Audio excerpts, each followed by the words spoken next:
ನಮಸ್ಕಾರ, ನಮ್ಮ ವಿಜಯ ನ್ಯೂಸ್ಗೆ ಸ್ವಾಗತ. ನಾನು ಶಶಿಕಲಾ. ನಟ ಮಡೆನೂರ್ ಮನು ಜಾಮೀನು ಪಡೆದ ಹೊರಬಂದ ಬಳಿಕ ನಟ ಶಿವರಾಜ್ ಕುಮಾರ್ ಅವರ ಮನೆಗೆ ಭೇಟಿಯನ್ನ ನೀಡಿದ್ರು. ಆದ್ರೆ ಶಿವಣ್ಣ ಸಿಗದಿದ್ದ ಕಾರಣ ಅಲ್ಲಿಂದ ವಾಪಸ್ ಆಗಿದ್ರು ಅಂತಲೇ ಹೇಳ್ಬೋದು. ಇದೀಗ ಮಡೆನೂರ್ ಮನು ನಟ ದರ್ಶನ್ ಬಳಿ ಬಹಿರಂಗವಾಗಿ ಕ್ಷಮೆಯನ್ನ ಕೇಳಿದ್ದಾರೆ.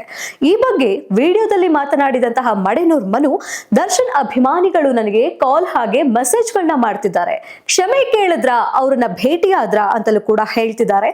ಒಂದು ಸಾರಿ ಭೇಟಿಯಾಗಿ ಅಂತ ಸುಮಾರು ಜನ ಹೇಳಿದ್ರು. ಆದ್ರೆ ನಟ ದರ್ಶನ್ ಅವರು ಬ್ಯುಸಿ ಆಗಿದ್ದಾರೆ ಅಂತ ಗೊತ್ತಾಯ್ತು.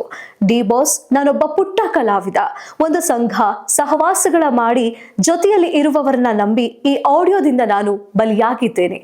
ದಯವಿಟ್ಟು ನನ್ನನ್ನ ಕ್ಷಮಿಸಿ ಕ್ಷಮಿಸಿ ಕ್ಷಮಿಸಿ. ಇಡೀ ಡಿ ಬಾಸ್ ಅಭಿಮಾನಿಗಳು, ಕರ್ನಾಟಕದ ಜನತೆಗೆ ನನಗೆ ಒಂದು ಜೀವದಾನ ಕೊಟ್ಟಿದ್ದೀರಿ. ನನ್ನ ಉಸಿರು ಇರುವವರೆಗೂ ಎಂದಿಗೂ ಕೂಡ ನಾನು ನಿಮ್ಮನ್ನ ಮರೆಯೋದಿಲ್ಲ. ಈ ಪುಟ್ಟ ಕಲಾವಿದನನ್ನ ದಯವಿಟ್ಟು ಕ್ಷಮಿಸಿ ಅಂತ ಅಂಗಲಾಚಿ ಬೇಡಿಕೊಂಡಿದ್ದಾರೆ ಮಡೆನೂರ್ ಮನು.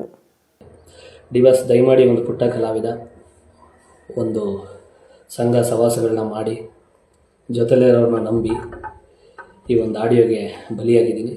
ದಯಮಾಡಿ ನನ್ನನ್ನು ಕ್ಷಮಿಸಿ ಕ್ಷಮಿಸಿ ಕ್ಷಮಿಸಿ.